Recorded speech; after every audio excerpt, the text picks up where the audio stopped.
De nuestra amplia familia de sistemas ortopédicos para mano, Madison Orto presenta Sistema de placas LCP para fracturas y osteotomías Oviedo, con variedad de diseños y medidas que se adaptan a cualquier tamaño y estructura ósea. Madison Orto, innovación y tecnología al servicio de la salud.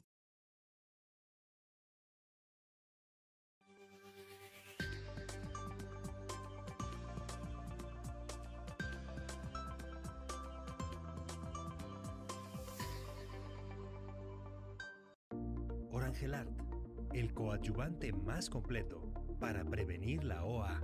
Colágeno no hidrolizado tipo 2, UC2. Mecanismo de acción único.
Hola, soy Luis Enrique Sánchez, de León, Guanajuato. Vamos a hablar sobre la osteosíntesis del radio distal. En 1800, Cole les decía que las fracturas distales de radio a todas les iba bien, independientemente de lo que se hiciera. Claro, tomando en cuenta que en esa época la esperanza de vida era prácticamente de la mitad de lo que es ahora. Así como evolucionó la esperanza de vida en estos últimos 2 siglos, también ha evolucionado el tratamiento, desde las inmovilizaciones, fijaciones percutáneas con clavillos o fijador externo ampliamente distribuido, hasta las osteosíntesis de varios tipos, hasta lo último que es ahora con la osteosíntesis de ángulo variable. La reducción y fijación interna de las fracturas mediante el uso de implantes que nos mantienen dicha reducción es a lo que llamamos osteosíntesis. Pero ¿cuáles son las indicaciones reales para una osteosíntesis de radio distal? El que tengamos una fractura inestable, que sea intraarticular, que tengamos un esqueleto maduro, paciente con alta demanda independientemente de las otras, o fracturas complejas y o compuestas. Si vemos estas dos radiografías, son muy diferentes, pero ambas tienen su indicación quirúrgica. Una por la conminución e inestabilidad que confiere la personalidad de la fractura, y otra simplemente por los altos requerimientos del paciente y la necesidad de estar activo tempranamente. Fracturas marginales de la fosa del semilunar, que ese es un tema que se dará más adelante. Pero ¿cuáles son los predictores de inestabilidad? Una conminución dorsal extensa, habrá 1000 inmovilizaciones, pero si no se hace estabilización adecuada, habrá colapso. El acortamiento radial, una angulación mayor a 20 grados, que tengamos una fractura intraarticular, y en pacientes mayores de 60 años. Esta, a pesar de ser una fractura aparentemente extraarticular, es una fractura inestable, así como esta, teniendo todos los predictores de inestabilidad, desde el acortamiento, la fractura intraarticular, conminución dorsal, pacientes con alta demanda, fracturas simples, extraarticulares, que bien podrían tratarse por medios convencionales o conservadores. El hecho de que el paciente tenga una necesidad de reincorporarse rápido a sus actividades nos hace que tengamos la necesidad de hacer una osteosíntesis. En las fracturas complejas y compuestas con fracturas luxaciones del carpo, en las cuales tenemos una transescafo perisemilunar transestiloidea, que necesitamos hacer una reducción y una fijación estable en la misma. Fracturas de borde volar, en la cual el involucro articular y la conminución y colapso son importantes para requerir la fijación y la reducción anatómica de esa articulación. Fracturas que no entran en ninguna clasificación, que tienen una conminución articular dorsal, palmar y radiocubital importantes, en las cuales requerimos la reconstrucción de esa articulación y la fijación inclusive por múltiples abordajes. Las placas dorsales hoy día que han sido sustituidas por las placas de columnas o de fragmento específico. Fracturas muy marginales en las cuales requerimos placas yuxtaarticulares. Es indispensable hoy día el uso de la fluoroscopía o de la radiología intraoperatoria para tener mejores resultados, así como el auxilio de la artroscopía para la reducción adecuada y asesoramiento de lesiones ligamentarias asociadas a la fractura de radio cubital distal. Bueno, pues tuvimos un estudio en el cual se registraron 176 pacientes, en su mayoría mujeres, con fracturas inestables de radio distal, la gran mayoría intraarticulares. Se clasificaron mediante la historia de AO en un rango de edad muy variable desde los 22 hasta los 86 años, haciendo una evaluación clínica y radiológica con medición de nuestros ángulos articulares, arcos de movilidad y fuerza posquirúrgicos, el dolor residual y la escala funcional de Garland. Como se comentaba, la mayor parte de ellas fueron femeninos, así como en clasificación C, la mayoría. El abordaje fue palmar prácticamente en todos los pacientes, teniendo unos resultados en los cuales se encontró una consolidación radiográfica a las 7 semanas aproximadamente, obteniendo un retorno a las actividades laborales de 10 semanas, actividades de la vida diaria a las 3 semanas se empezaban, claro, mediante un programa de rehabilitación intensivo. La escala de funcionalidad nos dio unos excelentes resultados en la mayoría de los pacientes, aunque como en todos, una ruptura de placa y una irritación de un extensor largo del pulgar por un tornillo muy largo entran dentro de las complicaciones. Pues las complicaciones no solamente se presentan dependiendo de la magnitud de la lesión, sino como consecuencia de la intervención de nosotros en el tratamiento de la misma. Así que la pregunta queda, ¿cuándo operar? Pues cuando cumplamos esos criterios de inestabilidad, ya sea la condición, calidad mineral ósea, la angulación, el involucro articular, la exposición, la demanda físico-laboral, puesto que el costo-beneficio de esa incapacidad cuesta dinero, el tiempo es dinero hoy día. Pero la verdadera pregunta es ¿cuándo no operar? Ya los podemos operar a todos con estos criterios, pero ¿cuándo no operar a los pacientes? ¿Cuándo no intervenir o cuándo no alterar ese proceso de consolidación ósea? Debemos pensarlo. Eso queda para una buena discusión. Muchas gracias.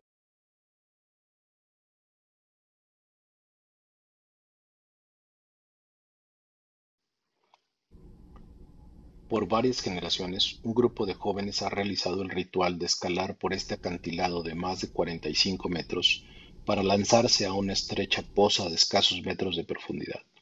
Desde esta pequeña saliente en las rocas tienen que evaluar el riesgo y planificar el momento y la estrategia adecuadas para evitar un desenlace catastrófico. Me gustaría que se quedaran con esta imagen en mente para recordar una lesión específica dentro de las fracturas del radio distal de la cual hablaremos a continuación. Gracias al comité organizador, al doctor Quintero, al doctor López Almejo y al coordinador del módulo de mano, el doctor Luis Sánchez, por la invitación para compartir con ustedes algunos detalles anatómicos y técnicos alrededor de esta estructura que puede verse afectada en las fracturas del extremo distal del radio. Iniciamos recordando qué hay alrededor de la faceta del semilunar. Mucho se ha escrito acerca de la anatomía del radio distal.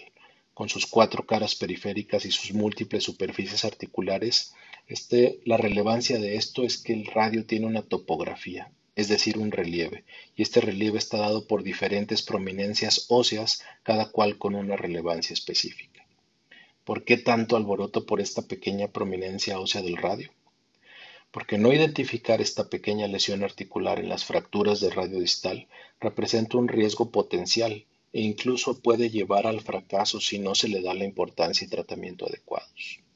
¿Qué hay en esta zona específica que puede generar tal riesgo? Como sabemos, la faceta del semilunar sirve precisamente para eso, para soportar al semilunar, pero además, esta faceta se proyecta palmarmente mediante una pequeña pero muy importante extensión volar. Con sus 3 milímetros promedio de longitud y 19 milímetros de ancho, es sitio de inserción de importantes estructuras ligamentarias, así que aunque es solo una pequeña porción del radio, debemos mantenernos atentos y evaluar con cuidado pre y transoperatoriamente una lesión de este tipo, ya que puede ocasionar grandes problemas. ¿Cómo identificar esta lesión? Meadow describe que además de la lateral convencional, una proyección lateral con 10 grados de elevación permite apreciar el contorno en forma de U que proyecta la faceta del semilunar, denominándole imagen de lágrima. También describe que entre el eje axial del radio y el eje central de esta lágrima se forma un ángulo que oscila normalmente en los 70 grados. Si este ángulo se altera, significará que el fragmento está desplazado. A partir de ello, varios estudios han corroborado la confiabilidad inter e intraobservador y la implicación diagnóstica y clínica de la medición de este ángulo en la radiografía simple, e incluso puede ser este un factor pronóstico en la evolución clínica de estos pacientes. En este trabajo de 2019 se realizó una correlación entre la variación del ángulo TDA con el desplazamiento de la faceta semilunar. Si existe un cambio en el ángulo o un aumento en la distancia AP, parámetro que se mide del ápex del borde posterior de la faceta al borde anterior de la misma, significa que hay un desplazamiento de la faceta. Estas mediciones realizadas en radiografía simple son de utilidad en la evaluación prequirúrgica e incluso los autores sugieren que podrían disminuir la necesidad de solicitar un ATAC, sobre todo en situaciones en las que los recursos no lo permiten. Resumiendo y acerca de la evaluación radiográfica, si en sus radiografías preoperatorias en la AP observan una imagen como esta en la esquina cubital del radio y en la lateral aprecian algo como esto, cuidado. Recuerden esto, no hay que arrojarse al vacío sin planificar una fijación específica de este fragmento, ya que aunque parece pequeño, puede incluso luxar todo el carpo a pesar de una fijación abierta con placa. Ya vimos la anatomía y comportamiento de este fragmento. Ahora la pregunta a responder sería, ¿por qué? Aún con todos los avances de osteosíntesis volar, incluso con sistemas de bloqueo angular, puede darse este desplazamiento e incluso ocasionar una luxación carpal. El gran mérito del concepto del watershed line fue tomar en cuenta las prominencias, fosas y curvas que siempre ha tenido el radio distal, cambiando con esto la manera de fijar palmarmente estas fracturas. La base para el diseño y objetivo principal de la placa pionera del Dr. Orbay era evitar el riesgo de atrición de los tendones flexores. Fue un concepto innovador y tanto esta como las diferentes placas que se diseñaron y proliferaron a partir de tal idea se mantuvieron por mucho tiempo hasta aquí, sin contemplar esta parte del radio. Si bien este nuevo diseño de placas cambió la manera de fijar estas fracturas, no pasó mucho tiempo para detectar que aún con estos implantes y a pesar de las opciones de bloqueo angular, si no se le prestaba la atención y se fijaba adecuadamente este fragmento, pueden presentarse complicaciones como estas. Al detectarse esta deficiencia para fijar lesiones muy distales aún con sistemas de estabilidad angular, y esto apenas hace unos cuantos años, se generó un nuevo boom de placas que atacan este fragmento. Pero no es que esta complicación sea nueva ni que se haya detectado de manera reciente. En realidad, hace unos 20 años que Chin y Jupiter proponían colocar un cerclaje a este tipo de fragmentos, y otros tantos autores han publicado diversas alternativas con poco o mucho metal. Es importante el con qué, pero más importante es saber el por qué. ¿Por qué fijar este fragmento? Porque a pesar de ser un fragmento pequeño, juega un papel fundamental en el soporte y estabilidad a nivel de la esquina cubital del radio, y es sitio de inserción de importantes estructuras ligamentarias radiocarpales. ¿Cómo fijar el fragmento? Con gran cuidado. Hablamos de un fragmento verdaderamente pequeño y frágil. El objetivo es realizar una fijación específica sin demasiada manipulación, con un implante suficiente, sin emplear demasiado metal para no dañar los ligamentos o perder el de por sí ya precario stock óseo. Para algunos de estos casos, desde hace algunos años hemos aplicado una técnica de placa volar suplementada, tomando en cuenta lo publicado por Emmy Moore.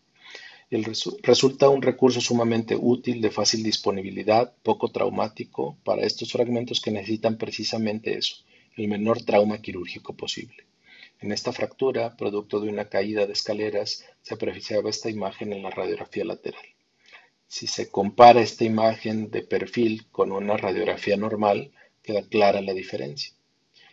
Como mencionamos, son fragmentos pequeños y frágiles, en ocasiones casi papiráceos. Debemos ser juiciosos en el implante a colocar, ya que además en algunos casos como este fragmento está multifragmentado. Restablecer la congruencia articular y estabilizar el área con un par de agujas Kirchner de diámetro pequeño que nos permitan fijar y moldearles al contorno de este borde cubital del radio, suplementando la construcción con un implante de estabilidad angular de bajo perfil, nos permite una fijación estable y una reducción anatómica del fragmento y la lesión, pudiendo iniciar una movilización temprana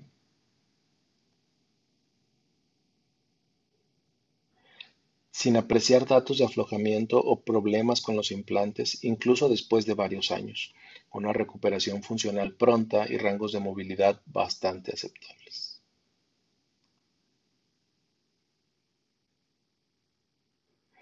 Este otro caso, el paciente ya había sido inmovilizado previo a nuestra valoración por 3 semanas. Al valorarlo determinamos realizar un procedimiento quirúrgico de acuerdo a lo ya descrito.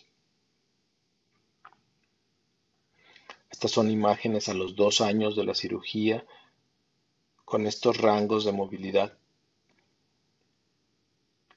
Al pedirle que buscara algún objeto pesado para cargar, en el video esto fue lo que él encontró a la mano. Detalle técnico a considerar para esta y para cualquier fractura de radio en la que se usen tornillos o clavillos de volara dorsal, tener precaución con la longitud de los mismos. La Skyline View nos ayuda a determinar que no hemos violado la cortical dorsal, lo que evitará complicaciones con los tendones extensores. En esta serie nuestra, con un seguimiento promedio de 33 meses, los pacientes pudieron reincorporarse a sus actividades profesionales y de la vida diaria con un adecuado rango de movilidad y sin dolor en el seguimiento a largo plazo. Como conclusión y mensaje final, es un fragmento pequeño, pero debemos buscarlo intencionadamente y planificar su fijación para evitar complicaciones. Aunque es un fragmento que parecería incluso irrelevante, puede generar una gran inestabilidad y fracaso de la osteosíntesis. La manipulación tanto del fragmento como de los tejidos blandos alrededor de él es fundamental para preservar su función estabilizadora. La fijación que realicemos, independientemente del implante, debe ser suficiente, no excesiva, no agresiva. Evaluar, planificar y una ejecución cuidadosa nos ayudará a tener un desenlace exitoso. Muchas gracias por su atención.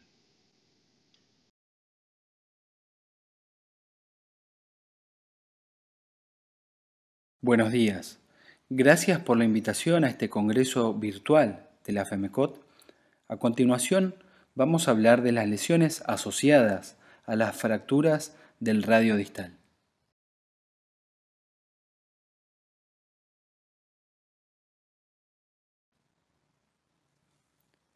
De manera práctica, podemos dividir las lesiones asociadas según afecten el tejido óseo, el tejido ligamentoso, el tejido tendinoso, el tejido nervioso o el tejido fasciocutáneo.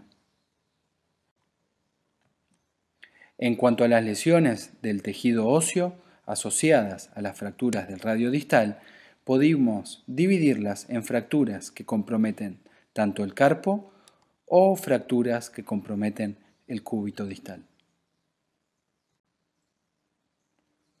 Y cuando hablamos de fracturas a nivel del carpo, el escafoides es el hueso del carpo más frecuentemente afectado en las fracturas del radio distal. La asociación es poco frecuente, aunque ambas fracturas comparten un mecanismo en común, la caída en hiperextensión de muñeca. Debemos sospechar la posible fractura de escafoides en lesiones parciales articulares que comprometan la estiloides radial, también llamadas fracturas de Schoeffer o de Hutchinson. La energía del trauma en este tipo de fracturas del radio distal puede afectar tanto al escafoides como al ligamento escafolunar. Las fracturas de escafoides en este contexto suelen ser no desplazadas y en el caso de intervenirse quirúrgicamente el radio distal, el escafoides será tratado en simultáneo con fijación interna del mismo. También las fracturas de escafoides pueden presentarse en mecanismos de alta energía y no debemos olvidar que ante estas fracturas de estiloides radial con mecanismos de alta energía puede estar comprometido el arco mayor de Johnson, afectando también el escafoides, hueso grande, piramidal y estiloides cubital. Dentro de las lesiones óseas asociadas a las fracturas del radio distal, tenemos las fracturas del cúbito distal.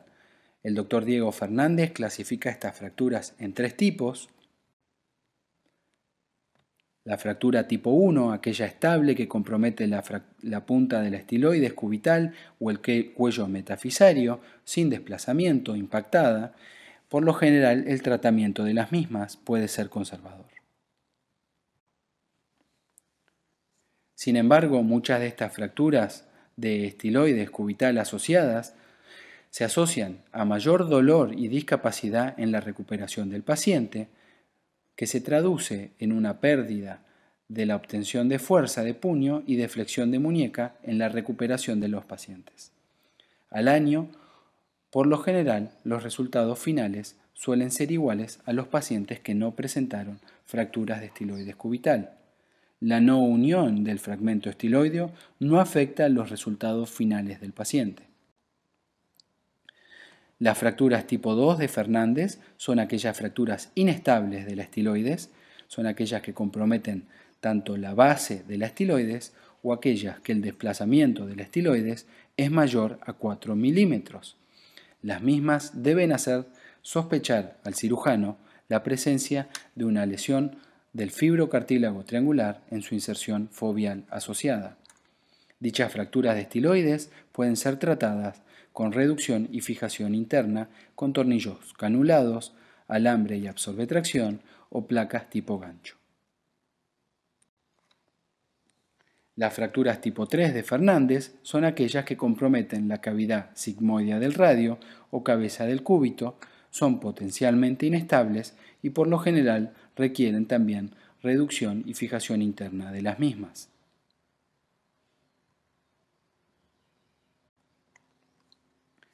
En cuanto al tejido ligamentoso, sabemos que las fracturas del radio distal pueden presentar lesiones ligamentosas asociadas que pueden comprometer ligamentos extrínsecos, intrínsecos o, lo que es más frecuente, el complejo fibrocartílago triangular.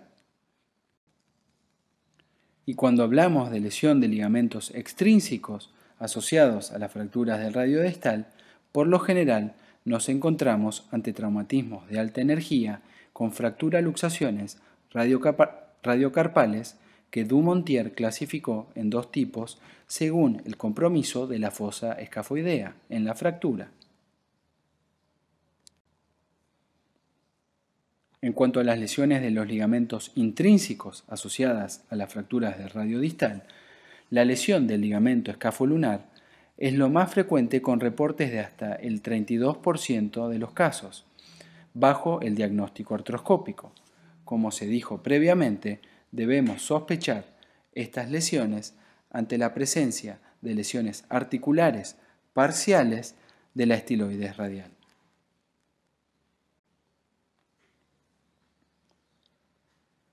Y la importancia de diagnosticar estas lesiones no es solo para su correcto tratamiento, sino también porque las mismas tienen un valor pronóstico con mayor dolor y discapacidad en la recuperación del paciente en los primeros 3 a 6 meses.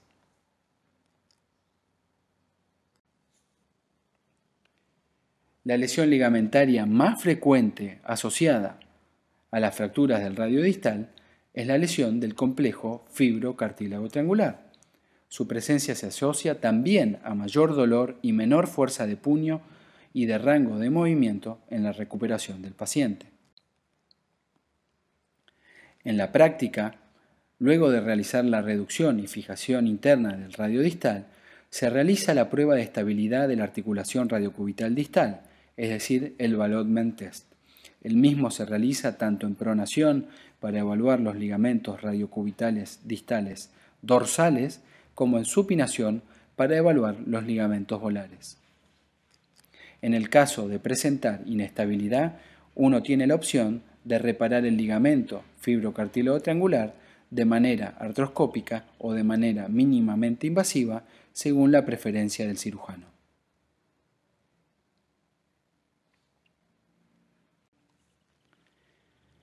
¿Y cuándo debemos sospechar de manera preoperatoria inestabilidad de la articulación radiocubital distal en las radiografías? Cuando existe desplazamiento y traslación radial del fragmento distal del radio, cuando el desplazamiento de la estiloides cubital es mayor a 4 milímetros o cuando hay una pérdida de la inclinación radial mayor al 50%. Otro dato radiográfico que se asocia a inestabilidad radiocubital distal es un acortamiento del radio mayor a 5 milímetros. Ante la presencia de alguna de estas imágenes radiográficas, debemos sospechar la posible inestabilidad radiocubital distal. En cuanto a las lesiones de tejido tendinoso asociadas a la fractura del radio distal, se describe la ruptura del extensor pollicis longus. El hematoma y edema producto de una fractura no desplazada de radio distal genera un aumento de la presión a nivel del tercer compartimiento extensor y como si fuera un síndrome compartimental, la misma altera la vascularización sinovial del tendón con la consiguiente ruptura del mismo. Esto por lo general ocurre a la tercera a cuarta semana de una fractura de radio distal no desplazada.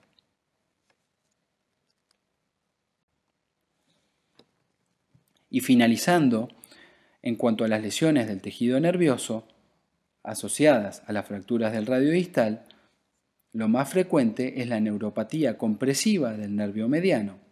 Puede presentarse ante traumatismos de alta energía más frecuentemente, donde se publica su coexistencia hasta en el 30% de los casos.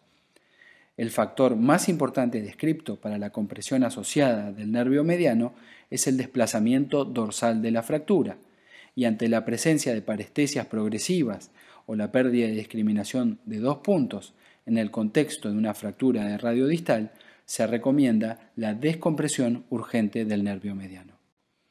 En cuanto al abordaje, es importante recordar la utilización de 2 abordajes distintos para tratar la fractura del radio por vía volar y la descompresión del nervio mediano, ya que si prolongamos el abordaje de Henry hacia el túnel carpiano, correremos el riesgo de lesionar la rama cutánea palmar. Desde ya, muchas gracias por su atención.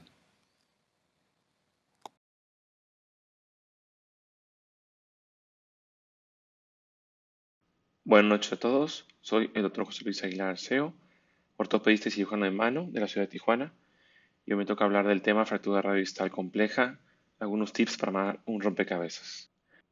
Y me gustaría hacer un poco más dinámica la plática, por tanto manejé la fractura radiodistal como un enemigo, y los objetivos son los siguientes: conocer y estudiar al mismo, al enemigo; 2, contar con los recursos adecuados para atacarlo; 3, llegar por el camino correcto; y 4, tener una secuencia correcta del ataque.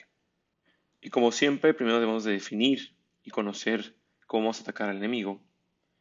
Y la AO ya lo describe hace mucho tiempo, en la última revisión de 2018, habla que la fractura compleja de radio distal es una articulación multifragmentada con una metáfisis simple o de múltiples fragmentos.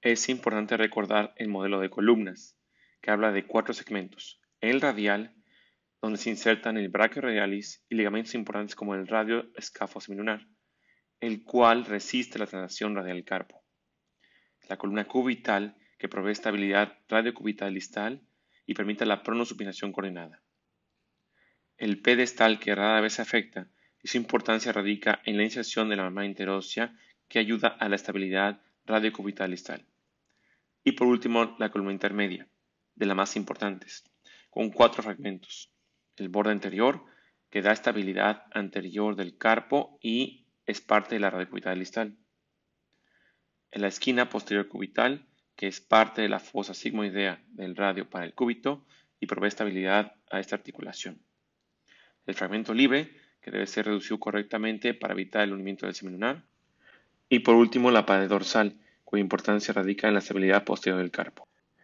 Siempre debemos de pedir radiografías adecuadas, entre las que están la posterior anterior, lateral, oblicuo en pronación y supinación, acompañados de una tomografía simple, que nos ayudarán a detectar todos los fragmentos mencionados previamente. Segundo paso: contar con los recursos adecuados. Y con esto me refiero a los implantes de osteosíntesis. Entre ellos, los principales son las placas molares, que, como ven en las diapositivas, son una marca específica, pero todas tienen diferentes versiones de la misma. Hay placas con fijación muy distal para apoyo subcondral, la fijación convencional, las placas de fragmentos específicos como la fosa del semilunar, la de avulsión del borde anterior, la placa dorsal y la de estiloides radial. En conjunto, estas placas tratan de formar un constructo estable para todos los fragmentos, tanto de la columna radial como de la columna intermedia. En el caso de fracturas multifragmentadas, donde es difícil colocar una placa específica de fragmentos, tenemos las placas puente o fijador interno, las cuales producen distracción de forma temporal con el fin de estabilizar dichos fragmentos. Estas placas deben retirarse entre los 3 y 6 meses después de su colocación. Recordar que tenemos una amplia variedad de tornillos, entre los que están los convencionales, bloqueados con ángulo fijo y variable, canulados, y los especiales como el de la extrema derecha, llamado AQ-Lock, el cual busca hacer tracción y compresión del fragmento dorsal a través de la placa. El fijador externo, que a pesar de sus múltiples complicaciones, todavía tiene utilidad en nuestras cirugías. Recordad que está indicado en fracturas multifragmentadas con pobre fijación o en combinación con otros implantes como placas o clavos. Este implante no reduce fragmentos articulares. Paso 3. Llegar por el camino correcto. Y con esto quiero referirme a los abordajes.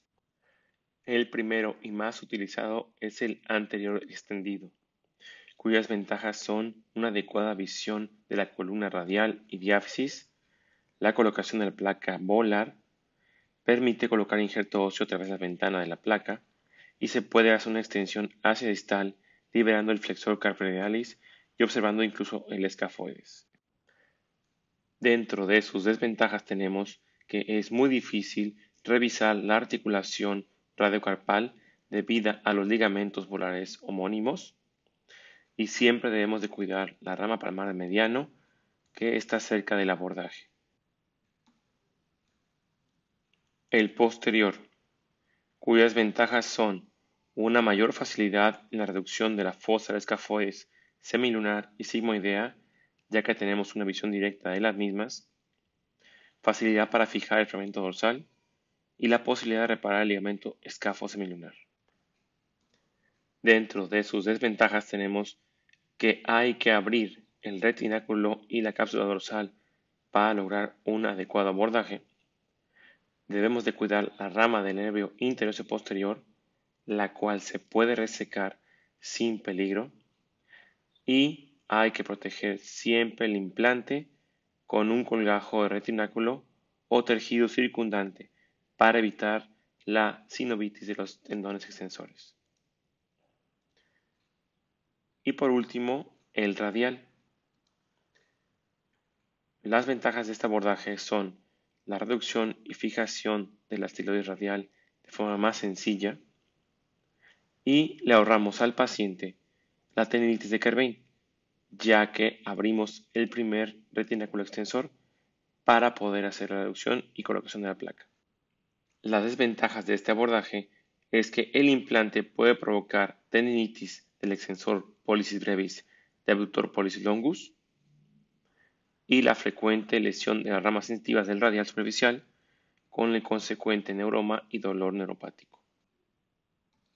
Y por último, el paso número 4, la secuencia de ataque correcta, la cual se divide en 3 pasos. Número 1, la columna intermedia. Iniciar con el borde anterior del lado cubital. La fijación incorrecta de este fragmento llevará a la subluxación anterior del carpo. Siguiente es la esquina posterior cubital, que es la opuesta a la primera. Para esto tenemos placas especiales, dorsales o tornillos como el AccuLock. Tercero, el fragmento liberticular, el cual debemos de buscar como un hundimiento en el centro del radio distal. Su fijación correcta es complicada, ya que en ocasiones solo cuenta con la capa de cartílago y la cortical que lo protege. Y por último, la pared posterior, para lo cual tenemos placas especiales o tornillos que van desde la cortical volar. El segundo paso es la reducción de la columna radial, refiriéndonos específicamente a la esteroides radial. Su reducción puede ser hecha por medio de tracción y desviación cubital, lo cual logrará compensar y corregir la altura e inclinación radial. Como opciones de fijación tenemos cerclajes tipo Benke, tornillo solo o a través de la placa, o algunas placas especiales que ya vimos previamente. Y por último, fijar la columna cubital, buscando restaurar la estabilidad radiocubital distal, para lo cual debemos estar atentos a la estiloides y la cabeza del cúbito. En caso de observar fractura de la estiloides, debemos de revisar la estabilidad de la articulación. Si esta es adecuada, no requiere fijación del fragmento, pero si presenta inestabilidad, deberá hacerse una reducción-fijación correcta. También se puede reparar el fibrocartílago articular, ya sea de forma artroscópica o abierta. Se puede estabilizar la articulación con un clavo Kirchner o se hace una inmovilización en supinación. Estos últimos dos métodos no son muy buenos, ya que no reparan el ligamento ni logran siempre la estabilización de la articulación. Y como objetivo final de este tipo de fracturas debemos de llevar siempre la reducción más exacta posible con el fin de evitar una artrosis temprana, sobre todo en pacientes jóvenes. En conclusión, número 1, debemos saber a qué nos enfrentamos al tratar una fractura radial compleja. Siempre tener a la mano todo el material adecuado. Conocer los 3 principales abordajes quirúrgicos y respetar la secuencia de reducción para evitar problemas durante lo mismo. Muchas gracias.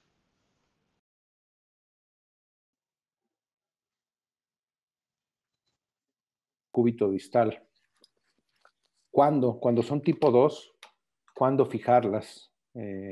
Yo personalmente tengo malas experiencias fijando la estiloides cubital, incluso siendo un tipo 2, si no tienen estabilidad por lograr la estética de la radiografía, he tenido malas experiencias. No sé ustedes, Pablo, por ahí, ¿qué nos dice? Cúbito distal. Sí, doctor. Cuando son tipo 2, ¿cuándo fijarlas? Por lo general, Tengo malas experiencias fijando la estiloides cubital, incluso siendo un tipo 2, si no tienen inestabilidad por lograr la estética de la radiografía, he tenido Si pueden suspender su visión de YouTube para que nos escuche. Sí, ahí está. La misma experiencia. Por lo general, el implante en el sector cubital puede traer problemas. Por lo general, en ocasiones, cuando uno hace un sistema absorbe-tracción, requiere una segunda cirugía para retirar el implante. Suele irritar los tendones también, suele generar sinovitis. Por lo general, en las tipo 2, que es cuando hay un desplazamiento de la base de la estiloides cubital mayor a 4 milímetros, uno debe sospechar la inestabilidad. Una vez fijado el radio, prueba con maniobras intraoperatorias la estabilidad tanto en pronación para evaluar los ligamentos radiocubitales distales dorsales y en supinación los volares. A veces cuando uno tiene esta sospecha preoperatoria es bueno evaluar el lado contralateral previo del paciente para saber qué es lo normal de ese paciente.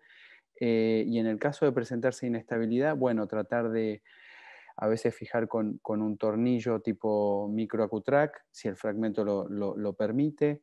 Si el fragmento es un poco más grande, puede ser una hook plate.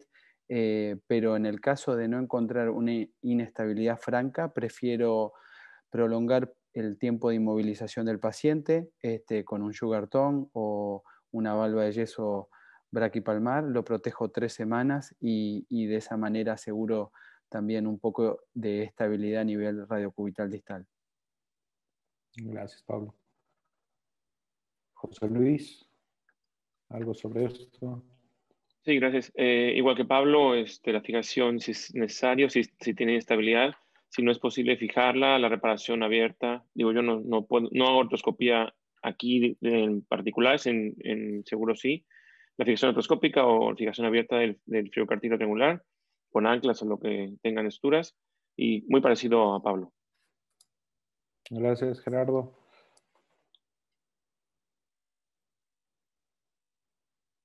Definitivamente el punto principal ahí es evaluar la estabilidad una vez hecha la fijación del radio. Creo que tienes mucha razón en decir que lograr una radiografía estética con un tornillo canado, un O-ven y no tener estabilidad o generar mayor rigidez no debe de ser el objetivo. Afortunadamente con el recurso artroscópico ahora podemos ver cuando existe algún daño al fibrocartílago y enfocarnos más bien en eso, más bien en la estabilidad verdadera que en lograr una radiografía bonita. Así es, Gerardo, muchas gracias. Creo que esta otra pregunta va dirigida a todos en abierto y creo que a todos nos ha pasado alguna vez, sobre todo con los pacientes osteopénicos o osteoporóticos graves, que cuando no insistir en realizar una reducción del radio totalmente anatómica, ¿qué podemos, yo creo que se refiere más a qué podemos tolerar en cuanto a las angulaciones o a las no reducciones totalmente anatómicas? Creo que esta otra pregunta va dirigida a todos en abierto.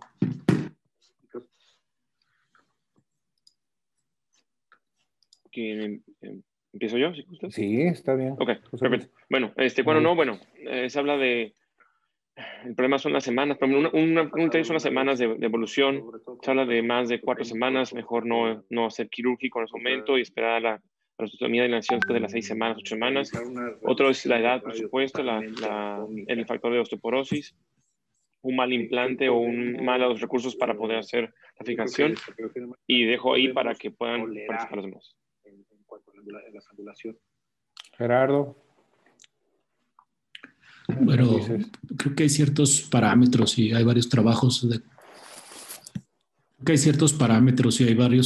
que nos hablan de que hay ángulos que hay que recuperar, pero sobre todo hay cuestiones que parecerían muy básicas, pero fracturas articulares desplazadas, tipo cizallante, o las fracturas que involucran la esquina cubital del radio y que van a alterar la articulación radiocubital distal.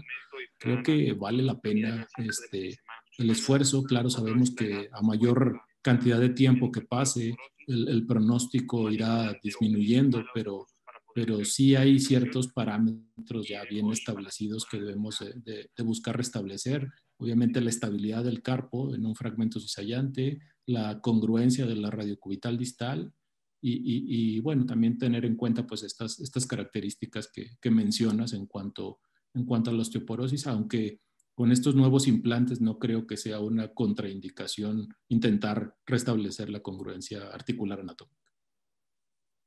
Gracias, Gerardo. Pablo, algo con esto. Sí, opino igual que los profesores. Quizá agregar también cuando uno puede tolerar angulaciones en el radio distal es de acuerdo al paciente que uno tiene enfrente. Yo, por ejemplo, trabajo en un hospital de alta complejidad, pacientes que se dializan, a veces tienen la diálisis, la fístula arteriovenosa a nivel del radio distal. Son pacientes muy osteoporóticos, de muy baja demanda funcional. Creo que además de lo que dijeron los oradores previos, importante también ver qué tipo de paciente uno tiene, qué demanda funcional tiene, si es la mano dominante, si no es la mano dominante, y de acuerdo a eso saber que ciertas angulaciones se van a tolerar. Por ejemplo, cierta angulación dorsal se va a adaptar con una flexión a nivel de la mediocarpiana, y en el caso de que no haya grandes escalones y desviaciones en el eje, creo que se pueden obtener buenos resultados en los pacientes de baja demanda funcional, aún con desplazamientos. Sí, claro, es aquello a que se refería con los pacientes de baja demanda, o lo que decía Coles, que a todos les iba a ir bien. Son pacientes que no ocupan tanto su mano, ¿no? Así es. ¿Quién de ustedes hace liberación de túnel en todos los pacientes que tiene disestesias en una fractura de radio distal, que una gran mayoría los tiene? Quien quiera participar. Yo de manera rutinaria no lo hago. Si encuentro algún otro dato agregado o si sospecho de alguna lesión por alguno de los fragmentos óseos, pues tal vez, o también los pacientes que tienen algunos días más de evolución, que el edema es importante y se acompaña de alguna otra sintomatología, sí, pero de manera rutinaria, no, definitivamente no.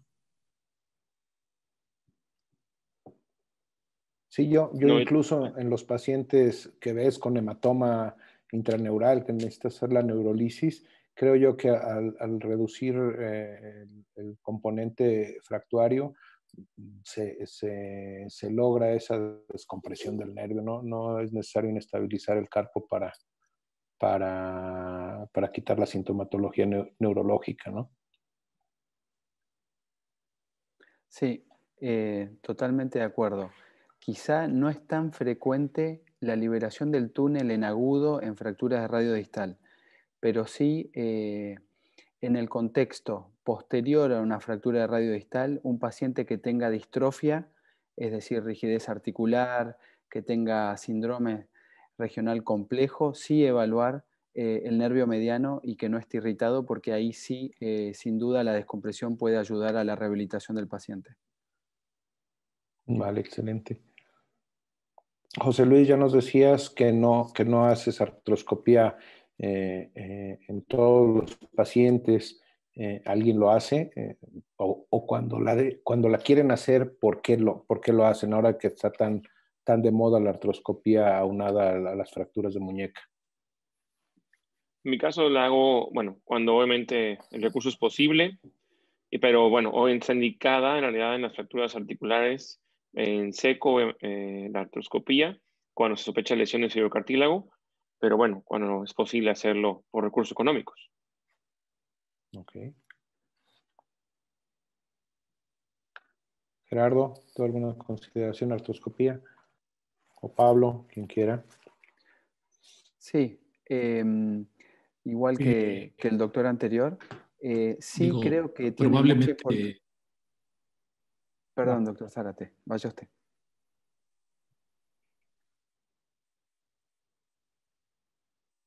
Gerardo, creo que está congelado, Pablo, continúale. No, adelante. Adelante, Pablo, por favor. Sí, me parece una buena indicación el uso de la artroscopía cuando tenemos una fractura articular parcial de la estiloides radial, porque la energía del trauma está yendo directo hacia la escáfolunar y sabemos que una lesión crónica escáfolunar es un problema importante, con lo cual es el mejor momento para tratarlo estabilizando la escáfolunar con tan solo algunas clavijas. Puede evitar un problema serio a posteriori, con lo cual me parece una buena indicación la artroscopía cuando tenemos una fractura articular parcial de la estiloides radial.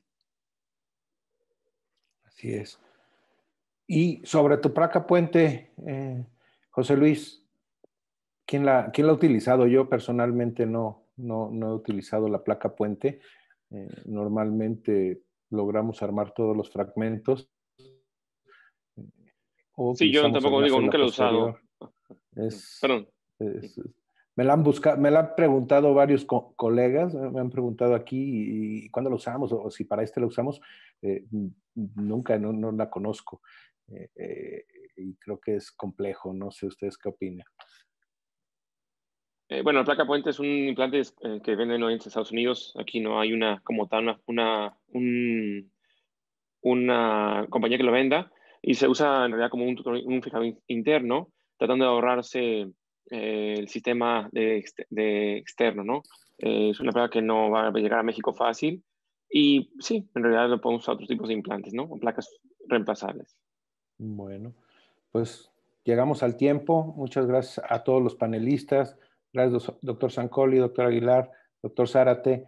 Muchas gracias a FEMECOT por la invitación y por realizar este congreso virtual. Un abrazo a todos. Gracias, Luis. Hasta luego. Gracias, muy amables. Buenas noches. Adiós. Buenas noches. Gracias a todos.